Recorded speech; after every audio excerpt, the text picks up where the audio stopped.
Alors, l'initiative de cette table ronde vient d'un travail en inter-réseau d'insertion par l'activité économique, où nous nous sommes posé des questions, effectivement, sur le développement de projets agricoles et agroalimentaires en insertion. Et quelles étaient nos relations avec les mondes agricoles à partir du développement de ces projets d'activité. Je remercie d'ailleurs ici le président de la FAS, je vais dire Pascal Brice, mais également Emmaüs, les Restos du Cœur sont parmi nous, Yvon est là. Je pense à nos amis de Chantier École, Coras, de la Feuille, etc., avec qui on travaille sur ces sujets. Je voudrais remercier aussi un certain nombre de partenaires, puisque cette table ronde s'inscrit dans des partenariats de longue date, des partenariats structurants. Je pense en particulier avec la CCMSA, sur les enjeux agricoles et sociaux, on y reviendra. Je pense, à ma gauche, je ne sais pas fait exprès, la Fondation Carrefour, qui est basée à Massy et qui est un partenaire historique du réseau local depuis 20 ans. Depuis 20 ans. Parce que vous venez de fêter vos 20 ans. Alors peut-être pas 20 ans, enfin nous, en tout cas beaucoup de temps. Et c'était structurant sur des approches de filière biosolidaire, on y reviendra aussi, puisqu'on a un partenariat très orienté vers l'activité de nos jardins. On a également des partenariats naissants, on y reviendra ici, avec des organisations professionnelles agricoles. Alors, le président de la FNAP, bien sûr, on y reviendra, Foragio, les organisations économiques de producteurs. Alors, je tiens à signaler qu'on est également en relation avec le syndicat majoritaire, la FNSEA, avec qui nous a soutenus officiellement dans le lancement de notre appel à manifestation d'intérêt pour des nouveaux territoires locaux que nous avons lancé en juin et qui s'achève le 30 septembre. Ils sont donc très intéressés par cette problématique. Ils n'ont pas pu venir là, mais ils sont très intéressés par cette problématique emploi, activité de solidarité, accessibilité alimentaire, etc. etc. Je crois que j'ai à peu près tout dit. Et je n'oublie pas une pensée pour nos partenaires de notre projet Territoire à vivre. On a évoqué ça ce matin, développement des tiers-lieux, etc. C'est Lyon, Aix-Marseille, Toulouse, Montpellier. C'est soutenu par le ministère de la Santé et Solidarité dans le cadre de France Relance, comme beaucoup de choses. Et je les cite, puisque c'est le Secours catholique, le réseau FRAC, qui se développe beaucoup, l'Union des épiceries sociales et solidaires, et les CIVAV. Voilà, je crois que j'ai tout dit pour être complet sur l'environnement dans lequel nous réfléchissons tous ces sujets. Alors, avant de passer aux présentations, se redire ici que l'objectif, c'est de créer un premier dialogue. Alors, premier, j'ai déjà un dialogue nouveau entre les mondes agricoles et les mondes de la solidarité sur les différents sujets qu'on va aborder en 3 temps. Une séquence sur la question de l'emploi agricole. Les activités partagées, les activités conjointes qu'on peut mener entre solidarité et agriculture, il y a plein d'exemples. Et un dernier sujet, et non pas des moindres, sur la question de l'accessibilité alimentaire. C'est un sujet à part entière. Voilà, donc je passerai la parole aux différents intervenants pour ce débat. J'espère que nous pourrons avoir un petit temps d'interaction, mais ça va être très serré, je ne vous le cacherai pas. Voilà. Alors, je vais rapidement vous présenter, comme ça sera fait, parce que voilà, ce matin, tout le monde n'était pas sûr de qui est qui. Alors, je vais commencer à ma droite. Du côté agricole, Mathieu Lancry, on se connaît depuis pas mal de temps déjà, qui est producteur de légumes bio dans le Nord, il aura l'occasion de parler un peu de sa ferme, j'espère, et qui est l'ex-président, ou peut-être encore le président de Forêt Bio, qui est une organisation qui regroupe des organisations économiques de producteurs bio, donc des associations qui se sont regroupées entre elles par secteur de production. Quelques chiffres, Forêt Bio, c'est 31% du lait bio en France, qui est distribué par les organisations membres, 60% de la viande, 20% des fruits et légumes et 20% des céréales et protéines. Donc c'est une approche de groupe, évidemment, d'organisation dans la bio, de mise en marché par les producteurs eux-mêmes, et tu es coopérateur avec des responsabilités à Nora Bio, qui est une coopérative donc de fruits, de légumes, et de légumes du nord de la France, qui compte, je crois, 140 adhérents ou 140 adhérents. Alors, on passe à côté de toi à Madame Barbara Mauvillain. Merci beaucoup d'être là. Et vous sur la semaine prochaine. Vous êtes responsable des relations institutionnelles des banques alimentaires. Voilà. Grand réseau des banques alimentaires. Et vous étiez, avant, je l'ai appris, au même poste sur la coopération agricole. Donc je pense que le monde agricole, vous connaissez un tout petit peu. Les banques alimentaires, c'est le premier réseau d'aide alimentaire en France, composé de 79 banques alimentaires, 31 antennes, et il y a 10 façons organisées en région. Vous aurez l'occasion de revenir sur ce que vous faites, mais bon, je pense que tout le monde a en tête ce que c'est qu'une banque alimentaire, et je travaille avec 6000 associations qui redistribuent ensuite partout en France. Son président est Claude Balland, j'ai découvert, préfet, ancien directeur de la police nationale. Bon, voilà, ça c'est pour elle. J'ai des petits trucs sur tout le monde. Hein. À vos côtés, Yann Fradin. Alors, Yann Fradin, on se connaît aussi, puisqu'on avait fait une partie d'un séminaire sur l'écriture urbaine à EuroParisTech en 2018.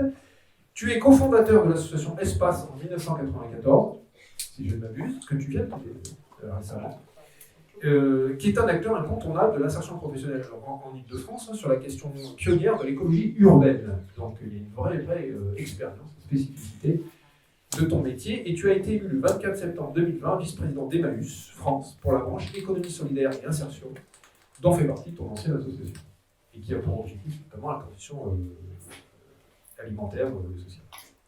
Emmaüs France, je ne pense pas que je dois te préciser, 298 groupes en France, donc vous connaissez le relais, Emmaüs Habitat, etc., et qui développe donc aujourd'hui spécifiquement une approche insertion et transition alimentaire, transition sociale alimentaire. On arrive à Pascal Brice, qui est le président de la FAS, Fédération des acteurs de la solidarité. Je fais tout à votre place. Oui, ça vous fait gagner, voilà, comme ça vous êtes ex-directeur de l'OFPRA, donc voilà, ex-diplomate, je crois, également. Et ancien conseiller diplomatique d'un grand ministre de l'Agriculture. Je ne sais pas si tu l'as sur ton... Non, je ne suis pas allé. Louis Le Pincet. Louis Pincet. Très bien. Donc, en tout cas, on est absolument honoré que tu sois avec nous, parce que la FAS, c'est quand même un poids lourd du secteur social, hein, qui regroupe... alors, pour la petite histoire, en fait, Cocagne a été abrité par la FNARS, à l'époque, qui a été transformée en FAS. Nous avons été couvrés par vous avant de se créer en tant que réseau. Voilà. Incubateur. Donc, 870 associations, dont Emmaüs, Aurore, qui est des acteurs qui a le jardin de Sevran, par exemple, de France, l'Armée du Salut, la CIMAD, la Fondation Abbé Pierre. Elle gère toutes ces associations, 1500 centres d'hébergement, c'est-à-dire 90% du parc des établissements sociaux. Donc, vous êtes en première ligne sur tous les enjeux sociaux, on l'a bien compris, qui dépassent largement le sujet alimentaire et agricole, à n'en pas douter. On revient à l'agriculture avec Christophe Perrault, à ta gauche, secrétaire général des CUMA. Alors, Christophe est producteur de lait bio en Loire-Atlantique. Ah, de lait, pardon. De lait. Coopérateur chez Biolay. Zut. La FLCUMA a été créée en 1945. Alors ça, j'ai redécouvert ça. La FLCUMA en 1945. La reconstruction de la France. Elle est la tête de réseau des coopératives d'utilisation de matériel agricole. CUMA, évidemment. On s'est aperçu qu'elle est à peu près dans tous les territoires et dans tous nos dossiers. Elle s'appuie sur un réseau de 12 260 coopératives et 65 fédérations de proximité, regroupées autour de 10 fédérations régionales.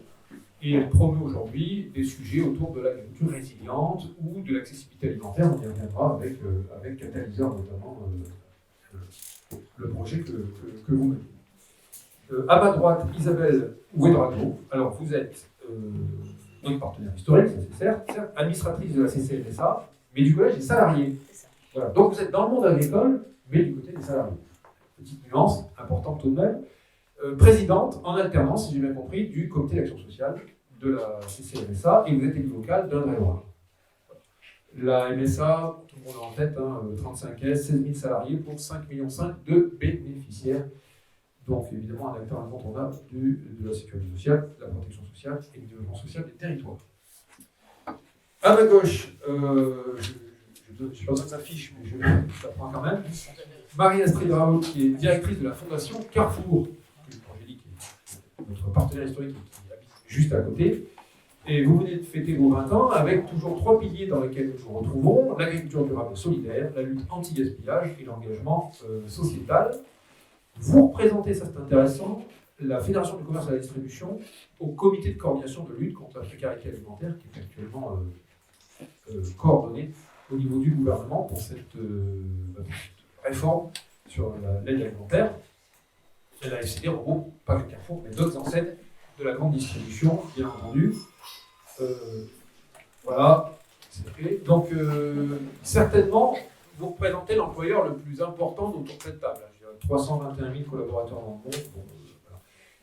Par contre, ce qu'on sait peut-être moins, c'est que nous, on l'a vécu avec vous, c'est qu'en 2018, au changement de direction et de gouvernance, a été lancé Act for Food, qui est un projet stratégique de transition alimentaire. Vous voulez devenir, en tout cas le groupe Carrefour souhaite devenir le leader de la transition alimentaire.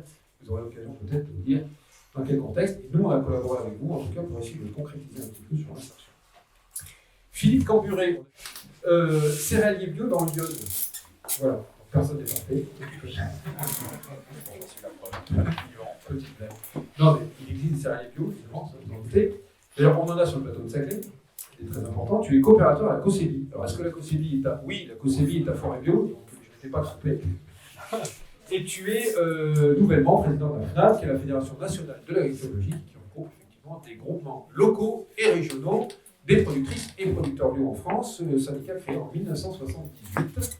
Et récemment, malheureusement, on a pu voir certains d'entre vous tout nus sur les réseaux sociaux. Ah oui, malheureusement, parce que c'était pas pour une cause rigolote, c'était pour dénoncer le fait que la PAC actuelle a arbitré négativement la suppression de l'aide maintien à l'agriculture bio, vieux débat, mais qui a été tranché politiquement et en défaveur des agricultures bio, ce qui est un vrai problème de fond. Voilà. À côté de toi, Victoria Parzuto, vous êtes responsable du pôle évaluation, recherche et transition écologique au sein de Territoire zéro chômeur de longue durée. Et nous avons nos deux témoins cocaines, que vous connaissez déjà. Valérie Lan, qui aurait bien aimé d'ailleurs prendre l'air et tout ça, mais non, ils sont à table avec nous, ils resteront. Et Dominique S, président, qui auront l'occasion, je l'espère, de témoigner tout au long de cette table ronde. Voilà, j'avais dit, bon, donc tout le monde avait en tête qui est qui, c'est très clair.